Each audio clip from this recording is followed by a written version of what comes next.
ஆளுகின்ற கட்சியில் இருக்கக்கூடிய ஒரு மாவட்ட செயலாளர் இந்த மாதிரியான ஒரு பெண்ணுக்கு ஒரு செக்ஸுவல் ஹராஸ்மெண்ட் கொடுத்திருக்காங்க அப்படிங்கிற ஒரு சாதாரண விடயமும் கிடையாது.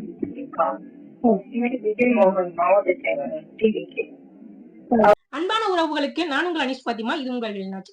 தமிழக வெற்றி கழகத்தினுடைய கொள்கை தலைவர்களாக 2 பெண்கள் இருக்கிறாங்க. ஒன்று வேலுநாச்சியார், இன்னொன்று அஞ்சலி அம்மாள். அது மட்டும் இல்லாம பெண்கள் பாதுகாப்புல நோ காம்ப்ரமைஸ் அப்படிங்கிறத தேர்தல் பரப்புரைகள்லயும் சரி, ஆட்சிக்கு வந்த பிறகும் சரி, தமிழ்நாட்டினுடைய முதலமைச்சர் ஜோசப் விஜய் அவர்கள் சொன்னார். அது மட்டும் இல்லாம சிங்க பெண்கள் அதிரடிப்படை அப்படிங்கிற ஒரு படையையும் உருவாக்குனாரு. அது மட்டும் இல்லாம ஜனநாயகன் படத்துல கூட பெண்கள் பாதுகாப்புல நோ காம்ப்ரமைஸ் அப்படிங்கிறதா அந்த படத்தோட மைய கருத்து. இப்படி தமிழ்நாடு முழுக்க பெண்களை பாதுகாக்கிறேன் அப்படின்னு சொல்ல ஜோசப் விஜய் அவர்கள் தன்னுடைய கட்சியில் இருக்கிற பெண்களை பாதுகாக்க தவறிட்டாரோ அப்படின்ற ஒரு கேள்வி எழுது. ஏன்னா ராணிப்பேட்டை மாவட்டத்தினுடைய மாவட்ட செயலாளர் விஜய் மோகன் ஒரு பெண்ணு நான் கட்சியில இருக்க விரும்புறேன், நான் எனக்கு விஜய் தளபதி அவர்கள் ரொம்ப பிடிக்கும், அதனால நான் கட்சியில இருக்க விரும்புறேன் அப்படின்னு சொல்லி அந்த மாவட்ட செயலாளர் கிட்ட ஃபர்ஸ்ட் இன்ஸ்டாகிராம்ல மாவட்ட செயலாளர் பேசுறாங்க. அதன் பிறகு அந்த இன்ஸ்டாகிராம்ல பேசக்கூடிய பேச்சு வாட்ஸ்அப்புக்கு தொடருது. இப்படி பேசி கொண்டிருக்கிற வேலையில நான் உனக்கு பதவி வாங்கி தரேன், நான் உனக்கு பெரிய பொறுப்பு வாங்கி தரேன் கட்சியில, நான் உனக்கு எல்லா உதவிகளும் செய்யறேன் அப்படின்ற மாதிரி ஒரு ஆசை வார்த்தைகள் காட்டி மேனிப்புலேட் பண்ணி அந்த பொண்ணோட மூளையை மேனிப்புலேட் பண்ணி அந்த பெண் ஒரு பெரிய பணக்கார வீட்டு பெண்ணோ அல்லது பெரிய செல்வந்தர் வீட்டு பெண்ணோ இல்ல, ஒரு சாதாரண வீட்டு பெண், ஒரு எளிமையான பெண், ஒரு வாடகை வீட்டுல வசிக்கக்கூடிய ஒரு பெண் தான். அந்த பெண்ணு கிட்ட மேனிப்புலேட் பண்றாரு. நான் உனக்கு எல்லாம் பண்றேன் அப்படின்னு சொல்லி வீடியோ கால்ல பேசி, வீடியோ கால்ல அந்த பொண்ணும் எதெல்லாம் காட்டக்கூடாதோ அதெல்லாம் காட்டி அந்த பெண்ணுடைய அந்த வீடியோ கால்ல காமிச்ச எல்லாத்தையும் ஸ்கிரீன்ஷாட் எடுத்தது மட்டும் இல்லாம அந்த பொண்ணை மிரட்டுறது. நீ இப்ப வீடியோ கால்ல வரணும், நீ இப்ப வீடியோ கால்ல வரணும். ஒரு கட்டத்துக்கு மேல அந்த பெண்ணால முடியல, இதுக்கு மேல நான் முடியாது அப்படின்னு சொல்லி அந்த பொண்ணு அதுல இருந்து ஒதுங்கணும் அப்படின்னு நினைக்கும் போது இந்த வீடியோ நான் ரிலீஸ் பண்ணிடுவேன், இந்த போட்டோஸை நான் ரிலீஸ் பண்ணிடுவேன் அப்படின்னு அந்த பொண்ணை அவர் மிரட்டி இருக்கிறார். விஜய் மோகன் பேரு, விஜய் மோகன். பாத்துங்க, தமிழ்நாட்டுல இருக்கிற எல்லா பெண்களையும் பாதுகாக்கிறேன்னு சொன்னான் விஜய் அவர்கள், தன்னுடைய கட்சியில இருக்கக்கூடிய பெண்களே பாதுகாக்க முடியல. யாரு? மாவட்ட செயலாளர் மட்டும் இல்ல, வெறும் மாவட்ட செயலாளர் நம்ம கடந்து போயிருக்கலாம். நல்ல வேலை ஆற்காடு மக்கள் ஒரு நல்லது செஞ்சாங்க, அந்த விஜய் மோகனை தோற்கடிச்சாங்க. இந்த விஜய் மோகன்றவரை விஜய் எப்படிங்க பார்க்க முடியும் அப்படின்னா, ஆற்காடு தொகுதியினுடைய வேட்பாளராக நின்றவர் இந்த விஜய் மோகன்.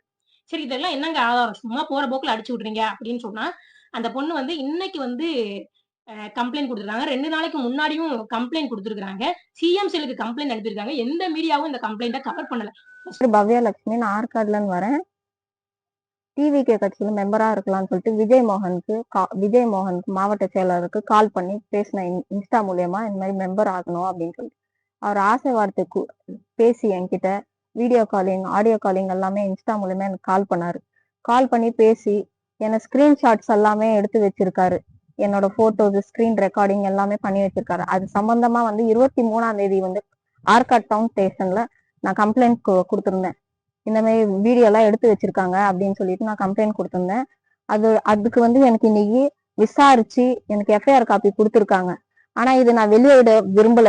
இது என் பாதுகாப்புக்காக நான் வெளியே விட மாட்டேன். ஆனா எஃப்ஐஆர் காப்பியை எனக்கு போட்டாங்க காவல்துறை. அதுக்கு ஆக்ஷன் எடுத்து அதுக்கு நான் காவல்துறைக்கு ரொம்ப தேங்க்ஸ் சொல்லிக்கிறேன். என் பிரச்சனை என்னன்னு புரிஞ்சுட்டு அது உண்மைன்னு தெரிஞ்சு அவங்க எஃப்ஐஆர் போட்டதுக்காக திரும்ப நான் தேங்க்ஸ் சொல்லிக்கிறேன். அதுக்கப்புறம் இந்த வெளியே வந்த உடனே எஃப்ஐஆர் காப்பி எடுத்துட்டு வந்த உடனே என் வீட்டுக்கிட்ட போயிட்டு எல்லாம் பிரச்சனை பண்ணி ஹவுஸ் ஓனர் கிட்ட எல்லாம் அதோட வீடியோஸ் கூட என்கிட்ட இருக்கு. இந்த மிரட்டி, எங்க ஹவுஸ் ஓனர் மிரட்டி எல்லாம் காலி பண்ண வச்சுட்டு வீடு. இப்ப என் பசங்களை வச்சு நான் நடு ரோட்ல நிக்கிறேன். எனக்கு போறதுக்கே எனக்கு வழி கிடையாது. இவருனால எனக்கு உயிருக்கு ரொம்ப ஆபத்தா இருக்கு. என் பசங்களுக்கும் எந்த பாதுகாப்பும் இல்லை. இப்ப நான் நடு ரோட்ல நிக்கிறேன். எல்லாமே வீடியோஸ் எல்லாம் தப்பு தப்பா எடுத்து என்னை பத்தி எல்லாமே போட்டுட்டு இருக்காங்க. ஐடி டீம்ல மனோஜ், ராதேகிருஷ்ணா அவங்க எல்லாம் பணத்துக்காக தான் நான் பண்றேன் அப்படின்னு சொல்லிட்டு சொல்றாங்க. என்கிட்ட உண்மை இருக்கிற தொட்டு தானே நான் வெளியே எந்திரிச்சு வந்தேன். நான் ப்ரூஃப்ஸ் எல்லாம் நான் நிரூப வச்சு நான் எஃப்ஐஆர் காவல்துறையில போட்டிருக்காங்க. நான் எல்லா ப்ரூஃபும் இது பண்ணேன். அவரும் ப்ரூஃப் வெளியிடலாம் இல்லையா? அவர்கிட்ட உண்மை தானே இருக்கு. என்கிட்ட உண்மை இருக்கு, நான் வெளியே வந்துட்டேன். அவர்கிட்ட உண்மை இருந்தா வெளியே வர வேண்டியதானே? அப்ப ஏன் அவர் உண்மை வெளியே வராம இருக்கிறாரு? இந்த மாதிரி அவரே வீடியோ எடுத்து அவரே காசுக்காக பண்றேன், பொண்ணை வச்சு பேசுறேன் அப்படின்னு சொல்லிட்டு சொல்றாரு.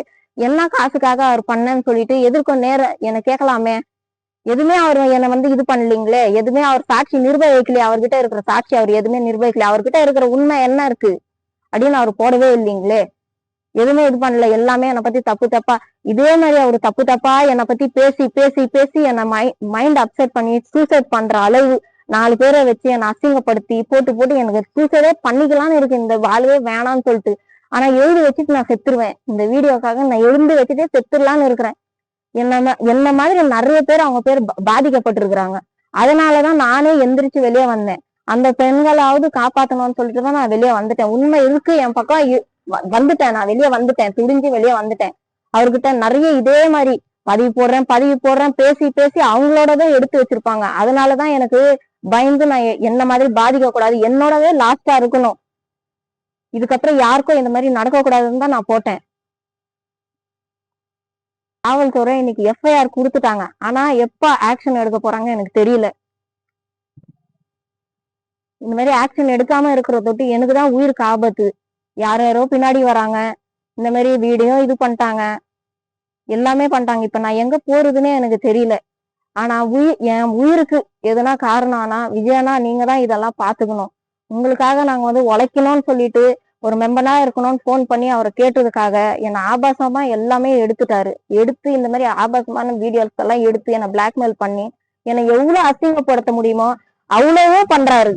அவர் மேல தப்பு இல்லைன்னா எல்லாமே நிர்வகிக்கலாம். விஜயானா நீங்க தான் இதுக்கு வந்து ஒரு நல்ல தீர்வு எனக்கு கிடைக்கணும், அவர் அரெஸ்ட் பண்ணியே ஆகணும். ஆனா எங்க ஊருக்கு எதனா ஆச்சுன்னா அவருதான் காணும். இன்னைக்கு என் ஊர் போயிருக்கு பரவாயில்ல, ஆனா நாளைக்கு அந்த நிறைய பெண்கள் அவர்கிட்ட பழகுறாங்க இல்லைங்களா, அவங்களுக்கெல்லாம் என்ன பாதுகாப்பு எனக்கு தெரியல. எனக்கு உண்மை வரும் நான் நம்புறேன். வெளியே என்கிட்ட உண்மை இருக்கு, ஆதாரங்கள்லாம் இருந்துதான் நான் வெளியே வந்திருக்கேன், துடிஞ்சு வெளியே வந்துட்டேன். நான் தப்பானவங்களா இருந்தா நான் வந்திருக்க மாட்டேன். விஜயனா இது நீங்க தான் எனக்கு ஆக்ஷனா எடுக்கணும். என் உயிருக்கு உத்தரவாதமே கிடையாது. விஜயமோகன்னால எனக்கு ரொம்ப இதுவா இருக்கு. ஆள் அனுப்புறாரு, யார அனுப்புறாருன்னே எனக்கு தெரிய மாட்டேங்குது. இதுக்கு நீங்க தான் ஒரு ஆக்ஷன் எடுக்கணும் விஜயண்ணா. உன் தங்கச்சியா இருந்தா நாங்க கேட்டுக்கிறேன். எவ்வளவு மோசமான ஒரு இழி பிறவிகளாக இருந்திருந்தா இந்த அளவுக்கு பேச முடியும். அந்த பொண்ணு என்ன சொல்றாங்க அப்படின்னா, ஒரு கட்டத்துக்கு மேல என்னுடைய பெண் பிள்ளைய வச்சு பேச ஆரம்பிச்சுட்டாங்க, இதுக்கு மேல என்னால பொறுத்துக்க முடியல, அதனாலதான் நான் கம்ப்ளைண்ட் பண்ணேன் அப்படின்றாங்க. முதல்ல இந்த பெண் செஞ்சது சரியா தவறா அப்படின்ற விவாதத்துக்குள்ள நான் வரல, அது நம்ம பின்னாடி பேசுவோம். ஆனா முதல்ல ஒரு கட்சி பெண்கள் வந்து அரசியலுக்கு வராங்க, பொதுவெளிக்கு வராங்க அப்படிங்கிறது ரொம்ப ரொம்ப கடினம். பொதுவெளிக்கு பெண்கள் முகங்காட்டி வர்றாங்க, நான் வந்து பொதுவெளியில வந்து பேசுறேன், பொதுவெளியில வந்து நான் களத்துல பணி செய்யறேன் அப்படின்னு, அது எந்த அரசியல் கட்சிக்காக இருந்தாலும் சரி வர்றதுங்கிறதே கடினம். ஏன்னா இப்படி இருக்கக்கூடிய ஒரு ஆணாதிக்க சமூகத்துல இருந்து கொஞ்சம் கொஞ்சமா விடுபட்டு கல்வி பொருளாதாரமும் முன்னேறி முன்னேறி அரசியல் துறையிலேயே நான் முன்ன வர்றேன்னு ஒரு பெண் நினைக்கும் போது, அந்த பெண்ணை நீ வந்து இப்படி இருந்தாதான் உன்னால அந்த துறையில சாதிக்க முடியும், நீங்க ஒரு இதை பண்றீங்க இல்லையா, அதுவே ரொம்ப கேவலமான ஒரு விஷயம்.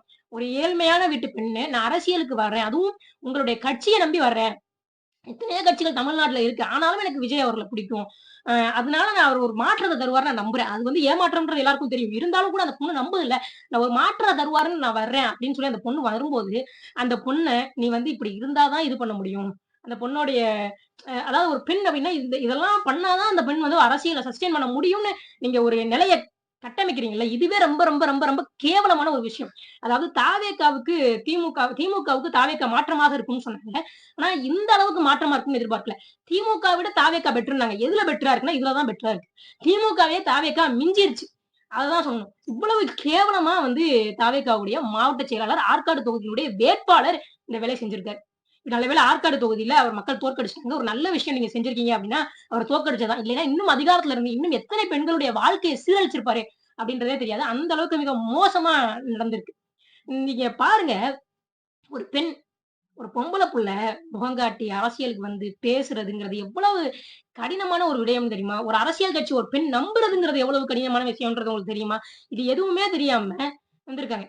இதுல வந்துட்டு விஜய் மேடையில ஏறி பேசுறாரு, நான் வந்து பெண்கள் பாதுகாப்புல உறுதியா இருப்பேன், என் பெண்களை யாராவது தொட்டா உங்க கட்சியில தான் தொடுறாரு, உங்க கட்சியில தான் தொடுறாங்க, உங்க கட்சியில தாங்க ஏன் தொடுறாங்க, நீங்க அதை பாருங்க. இவ்வளவு கேவலமா ஒரு கட்சி நடத்துறீங்க. இத வந்து அந்த தொகுதியுடைய ராணிப்பேட்டையுடைய எம்எல்ஏவாக இருக்கக்கூடிய அம்மையார் தாகிரா அவர்கள்ட்ட போய் சொல்றாங்க. அவங்களும் கேக்குறாங்க, என்ன நீ செஞ்சியா முதல்ல அப்படின்னு சொல்லி கேட்கும்போது இல்லன்னு மறுக்கிறாரு. மறுத்த பிறகு திரும்ப மறுபடியும் அவங்க கேட்ட பிறகு ஆமா நான் இனிமே இதெல்லாம் டெலீட் பண்ணிடுறேன், அதனால நான் உங்கள்ட்ட எதுவும் பேச மாட்டேன் அப்படின்றாங்க. அப்படின்னு சொல்லி ஒரு அன்னைக்கு இரவே நியூஸ் 7 ரிப்போர்ட்டர் ஜான் பிரிட்டோ அப்படின்றவர் அவர் வந்து போன் பண்ணி, அவர் எவ்வளவு பெரிய ஆள் தெரியுமா, எத்தனை வருஷமா கட்சியில இருக்காரு தெரியுமா, அவரை நீ பகச்சுக்கிற, எனக்கு புரியலையே, ஏன் வந்த பெரிய இவரா, பெரிய கொம்பா அவரு, கட்சியில எத்தனை வருஷம் இருந்தா, தாவே கண்ட கட்சியே 2 வருஷம் தான் ஆச்சு, மக்கள் இயக்கமா பல வருஷம் இருந்திருக்கீங்க. அதுக்காக அவருக்கு என்ன பெரிய தலையில கொம்பு முளைச்சிருக்கா? இல்ல அவர் பெரிய இவரா? ஒரு பெண்ண ஒரு ரிப்போர்ட்டரோட வேலை என்ன? ஒரு பெண்ண ஒருத்தன் கேவலப்படுத்தி இருக்கிறான். ஒரு பெண்ண ஒருத்தன் பாலியல் சுரண்டலுக்கு உட்படுத்தி இருக்கான் அப்படின்னா, அவன எக்ஸ்போஸ் பண்றதுதான். அவன அவன வந்து வெளிச்சமிட்டு மக்களுக்கு காட்டுவதுதான் ஒரு ரிப்போர்ட்டரோட வேலையே தவிர, அவன் பண்ண தப்ப மறைச்சு அந்த பெண்ண போய் மிரட்டுறது ஒரு ரிப்போர்ட்டரோட வேலை கிடையாது. எவ்வளவு கேவலமா நடந்திருக்காங்கன்னு நீங்களே பாருங்க. இவ்வளவு மோசமா ஒரு தன்னுடைய சொந்த கட்சியில இருக்கக்கூடிய நிர்வாகிகளையே சரி பண்ண முடியாத விஜய் அவர்கள் நாட்டை சரி பண்ணிடுவாரா? அறிவார்ந்தவர்கள் யோசிங்க. தன் சொந்த கட்சியில இருக்கிற ஒருத்தன் அவன ஒண்ணும் பண்ண முடியல. இப்ப ஒண்ணும் இல்ல. அம்மையார் தாயிரா அவர்கள்ட்ட போயிருக்கு. தாயிரா அவர்கள்ட்ட போயிருக்குன்னா, அவங்க கண்டிப்பா பொதுச் செயலாளருக்கு இத தெரிவிச்சிருப்பாங்களா? தெரிவிச்சிருக்க மாட்டாங்களா? இத தலைமைக்கு தெரிவிச்சிருப்பாங்களா? தெரிவிச்சிருக்க மாட்டாங்களா? தலைமைக்கு தெரிஞ்சிருந்தும், இது இவர வந்து இன்னும் கட்சிய விட்டு நீக்கல அப்படின்னா, இன்னும் இவருடைய பொறுப்பு புடுங்கல அப்படின்னா, இன்னும் இவருக்கு வந்து கட்சியில மரியாதை கிடைக்குது அப்படின்னா, இது இந்த கட்சி யாருக்காக செயல்படுது? இதுதான் உங்களுடைய பெண்கள் பாதுகாப்பா? இதுதான் நீங்க பெண்கள பாதுகாக்கிற லட்சணமா? இதுதான் பெண்கள் பாதுகாப்பா? பெண்கள பாதுகாப்போம். சிங்க பெண்கள் அதிரடிப்படைலாம் ஆரம்பிச்சுரும். சிங்க பெண்கள் அதிரடிப்படையே ஒரு ஒஸ்ட் அதுல ஒண்ணும் இல்ல. அதாவது அந்த அந்த பெண்கள் அங்க நிப்பாங்க. காவலர்கள் அங்க நிப்பாங்க. அவங்களுக்கு எஃப்ஐஆர் சார்ஜ் கிடையாது. அவங்களுக்கு ஒரு லத்தி கூட கிடையாது. அங்க எந்த ஒரு பவரும் இல்ல. அது பருத்தி மூட பேசாம குடோன்லயே இருக்கலான்ற மாரி சிங்க பெண்கள் அதிரடிப்படையே ஒண்ணு கொண்டு வந்திருக்கீங்க. ஒரு பளபளக்கக்கூடிய திட்டமா கொண்டு வந்திருக்கீங்க. அது செயல்பாடுகள்னு ஒண்ணும் இல்ல. முதல்ல ஒண்ணு. சரி இந்த அளவுக்கு பெண்கள முன்னேத்தணும்னு நெனைக்கிற நீங்க, தன் கட்சியில இருக்கிற பெண்களுக்கே இவ்வளவு மோசமான பாலியல் வன்கொடுமைகள் நடந்துட்டு இருக்குதே. இதுக்கு கூட நீங்க ரியாக்ட் பண்ண மாட்டீங்க. இதுக்கு கூட நீங்க பேச மாட்டீங்கன்னா, நீங்க எப்படி தமிழ்நாட்டு பெண்கள பாதுகாப்பீங்கன்னு நாங்க நம்புறது? இதே கடந்த திமுக ஆட்சியில பாலியல் வன்கொடுமைகள் நடந்த போதெல்லாம், தாவேக்காவுடைய விர்ச்சுவல் அரசியல் குதிச்சீங்கல்ல. இப்போ உங்க கட்சியுடைய மாவட்ட செயலாளர், உங்க கட்சியுடைய வேட்பாளர் இந்த வேலைய செஞ்சிருக்கிறாரே. இதுக்கு என்ன பதில் சொல்லுவீங்க? இப்ப இன்னொரு பக்கம் ஒரு கேள்வி இருக்கும். அந்த பெண்ணு பண்ணது சரியா? அந்த பொண்ணு பண்ணது சரியா? ஒருத்தன் வந்து பதவி தரேன்னு சொன்னா, அந்த பொண்ணு வீடியோ கால் பேசுமா? அப்படின்னு கேட்டா, அந்த பொண்ணு பண்ணது சரின்னு நான் முழுமையா உடன்படல. அந்த பெண்ணோட நான் உடன்படல. அந்த பெண் செஞ்சது தவறு தான். அத நான் மாற்றுக்கிறது இல்ல. அந்த பெண்ணுன்னு இல்ல. எந்த பெண்ணாக இருந்தாலும் சரி, தாவேக்கான்னு இல்ல, எந்த கட்சியாக இருந்தாலும் சரி, இப்படி நீங்க செஞ்சா தான் நான் பதவி தருவேன் அப்படின்னு ஒருத்தன் சொல்றான் அப்படின்னா, அவன செருப்ப கழட்டி நீங்க அடிச்சுட்டு அந்த இடத்த நீங்க நகல்றது தான் மேலானதே தவிர, அத விட்டுட்டு அந்த இடத்துல போய் நீங்க இருக்கிறது அப்படிங்கிறது தவறானது தான். தயவு செய்து பெண்கள் வந்து இந்த மாதிரியான விஷயங்கள் எல்லாம் வந்து மேனிபுலேட் ஆகாதீங்க. நமக்கு பதவி கிடைக்குது அப்படின்னா, அது டிவிக்குன்னு இல்ல, எந்த கட்சியாக இருந்தாலும் சரி, அது பதவின்னு இல்ல, எவ்வளவு பெரிய பதவியாக இருந்தாலும் சரி, எந்த பதவியா இருந்தாலும் சரி, எவ்வளவு பெரிய பதவியா இருந்தாலும் சரி, எந்த கட்சியாக இருந்தாலும் சரி, இந்த மாதிரியான விடயங்கள்ல வந்து தயவு செஞ்சு ஈடுபடாதீங்க. இது ரொம்ப ரொம்ப ரொம்ப ரொம்ப ஒரு மோசமான விஷயம். நம்மை விட, நம்ம சுயமரியாதையை விட, நம்ம குடும்பத்தை விட, நம்முடைய பிள்ளைகளை விட, நம்மை விட ஒரு சிறந்த பதவி, நம்மை விட ஒரு சிறந்தது ஒண்ணும் கிடையாது. ஒரு சிறந்த பதவின்னு ஒண்ணும் கிடையாது. நம்ம தான் முதல்ல முக்கியம். நமக்கு அடுத்து தான் நமக்கு கிடைக்கக்கூடிய பதவிகளும், நமக்கு கிடைக்கக்கூடிய அங்கீகாரங்களும், நமக்கு கிடைக்கக்கூடிய மரியாதைகளும். அப்ப நம்முடைய சுயமரியாதையை இழந்து தான் அந்த பதவிய பெறணும். நம்மை இழந்து தான் அந்த பதவிய பெறணும். அப்படின்னா, அப்படி ஒரு பதவியே தேவையில்லைன்னு துச்சமென நினைங்க. அத காரி உமிழுங்க. இந்த மாதிரி கேட்கக்கூடிய நபர்கள பயந்து போய் நீங்க வந்து வெளிய எக்ஸ்போஸ் பண்ணாம இருக்காம, தயவு செய்து அப்படி கேட்ட நிமிடத்திலேயே எக்ஸ்போஸ் பண்ணுங்க. இந்த மாதிரி பண்ணாதான் எனக்கு பதவி கிடைக்கும்னு சொல்றாங்க அப்படின்னு எக்ஸ்போஸ் பண்ணுங்க. தயவு செஞ்சு வாய் திறந்து பேசுங்க. தயவு செஞ்சு ஓப்பனா பாக்குங்க. இப்ப அம்மையார் தாயிரா அவர்கள்ட்ட சொல்லியிருக்காங்க. சொல்லியுமே வந்து சொன்னா கண்டிப்பா வந்து யாருக்கு போயிருக்கும்? ஒண்ணு பொதுச் செயலாளருக்கு போயிருக்கும், இல்ல தலைமைக்கு போயிருக்கணும். தலைமைக்கு போயுமே இன்னுமே அந்த நடவடிக்கை எடுக்கல அப்படின்னா, அப்ப தமிழக வெற்றிக் கழகத்தினுடைய தலைவர் விஜய் அவர்கள் என்ன நினைக்கிறாரு? பொதுச் செயலாளர் கிருஷ்ணானந்த் அவர்கள் என்ன நினைக்கிறீங்க? இந்த மாதிரியான ஆட்கள் தான் கட்சியில இருக்கணும்னு நினைக்கிறீங்களா? இந்த மாதிரியான ஆட்கள் தான் கட்சியில தொடரணும்னு நினைக்கிறீங்களா? இவர்கள் தான் கட்சிக்கு தேவைன்னு நினைக்கிறீங்களா? நீங்க தான் தமிழ்நாட்ட பாதுகாக்க போறீங்களா? முதல்ல உங்கள் கட்சியினர் தமிழ்நாட்டு பெண்களை பாதுகாத்துருங்க. அதன் பிறகு நீங்க மத்தவங்கள பாதுகாக்கலாம். மத்தவங்க மேல நீங்க நடவடிக்கை எடுக்கலாம். முதல்ல உங்கள் கட்சியினர் மீது குறைந்தபட்சம் அவர் மாவட்ட செயலாளர் வந்து நீக்கி இருக்கணும்ல. குறைந்தபட்சம் ஒரு அடிப்படை உறுப்பினர் வந்து நீக்கி இருக்கணும். இதுல வேற ஆற்காடு தொகுதியில வேட்பாளராக கொடுத்திருக்கீங்க. நல்ல வேளை ஆற்காடு தொகுதி மக்களுக்கு ஒரு பெரிய நன்றியை தெரிவிச்சுக்கிறேன். இந்த மாதிரி ஒரு மோசமான இழிபிறவியை நீங்க தேர்ந்தெடுக்காம போனதுக்கு. ரொம்ப நன்றி முதல்ல. முதல்ல உங்க கட்சியினரை திருத்துற வேலையை பாருங்க. உங்க கட்சியினர் மீது நடவடிக்கை எடுங்க. உங்க கட்சியினர் மீது கைது செய்யுங்க. உங்க கட்சியினருக்கு போது சொல்லிக் கொடுங்க. ஒரு பெண்ணை எப்படி பார்க்கணும், ஒரு பெண்ணிடம் எப்படி நடந்து கொள்ளணும். நம்ம கட்சியை நம்பி, நம்மள நம்பி நிறைய பெண்கள் வர்றாங்க. அந்த பெண்களிடத்துல எப்படி நடந்துக்கணும்னு முதல்ல உங்க கட்சியினருக்கு பாடம் எடுங்க. தயவு செஞ்சு உங்க கட்சியினருக்கு பாடம் எடுங்க. ஒண்ணும் இல்லைங்க. நீங்க கூகுள் எடுங்க. கூகுள் எடுத்துட்டு தாவேக்கா நிர்வாகி கைதுன்னு மட்டும் போடுங்க. தாவேக்க நிர்வாகி பாலியல் வன்கொடுமை, தாவேக்க நிர்வாகி போக்சோவில் கைது, தாவேக்க நிர்வாகி செயின் பறிப்பு, தாவேக்க நிர்வாகி நகை கடத்தல், தாவேக்க நிர்வாகி கொலை, தாவேக்க நிர்வாகி கொள்ளைன்னு எல்லா செய்திகளையும் தாவேக்க நிர்வாகி தவறாம இடம் போடுவாங்க. அதுலதான் தாவேக்கா நம்பர் 1ல இருக்கு. இதுதான் தாவேக்காவுடைய மாற்றமா? தாவேக்காவுக்கு வாக்கு செலுத்தியதுல பெரும்பாலான பெண்கள். பெண்கள் தான் உங்களுக்கு வாக்கு செலுத்திருக்காங்க. எங்க வீட்ல இருக்கக்கூடிய சின்ன சின்ன குழந்தைகள்லாம் சொல்லி தான் அவங்க பெற்றவங்கள்ட்ட சொல்லி, அம்மா அப்பா எங்க அண்ணனுக்கு ஓட்டு போடுங்க. அப்பா விஜய் மாமாக்கு ஓட்டு போடுங்க. அப்பா விஜய் மாமாக்கு ஓட்டு போடுங்க. பெண் குழந்தைகள் நெறைய அழுது உங்களுக்கு ஓட்டு போட வச்சு, இன்னைக்கு நீங்க முதலமைச்சர் ஆயிருக்கிறீங்க. இன்னைக்கு நீங்க அமைச்சர்கள் ஆயிருக்கிறீங்க. இன்னைக்கு நீங்க சட்டமன்ற உறுப்பினர்கள் ஆயிருக்கிறீங்க. அப்ப அந்த பெண் பிள்ளைகள பத்தி நீங்க சிந்திக்க வேணாமா? அந்த பெண்கள பத்தி நீங்க சிந்திக்க வேணாமா? உங்கள் கட்சியில இருக்கக்கூடியவர்களையே நடவடிக்கை எடுக்க முடியாத நீங்க, உங்க கட்சியில இருந்தே பெண்களை பாதுகாக்க முடியாத நீங்க, தமிழ்நாட்டு பெண்கள பாதுகாக்க போறீங்களா? இதை விட நகைச்சுவை ஏதாவது இருக்கா? இதெல்லாம் கேட்கிறது எங்க காதுகள் பாவம் இல்லையா? தயவு செஞ்சு இந்த வீடியோ வந்து தமிழக வெற்றிக் கழகத்துடைய தலைவர் விஜய் அவர்களுக்கு போயிற வரைக்கும், தமிழக வெற்றிக் கழகத்தினுடைய பொதுச் செயலாளர் புஷி ஆனந்த் அவர்கள் காதுகளுக்கு போற வரைக்கும், தயவு செஞ்சு இத வந்து இந்த காணொளிய பகிருங்க. இது ஒரு பெண்ணுக்கு நடந்த செக்சுவல் ஹராஸ்மென்ட் நம்ம எடுத்துக்க முடியாது. வெறும் சாதாரண ஒரு செக்சுவல் ஹராஸ்மென்ட்ன்னு கடந்து போக முடியாது. ஆளுகின்ற கட்சியில இருக்கக்கூடிய ஒரு மாவட்ட செயலாளர் இந்த மாதிரியான ஒரு பெண்ணுக்கு ஒரு செக்சுவல் ஹராஸ்மென்ட் குடுத்திருக்காங்க அப்படிங்கிற ஒரு சாதாரண விடயமும் கிடையாது. தயவு செஞ்சு நான் மீண்டும் மீண்டும் சொல்றேன். இந்த இந்த விடயத்த வந்து இந்த பெண் செஞ்சது வந்து சரின்னு நான் நான் வந்து ஆதரிக்கல. ஆனா, அதே சமயத்துல இந்த பெண் செய்தது தவறுன்னா, அந்த மாவட்ட செயலர் செய்தது 100 மடங்கு தவறு. ஒரு பெண் உங்கள நம்பி தான கட்சிக்கு வராங்க.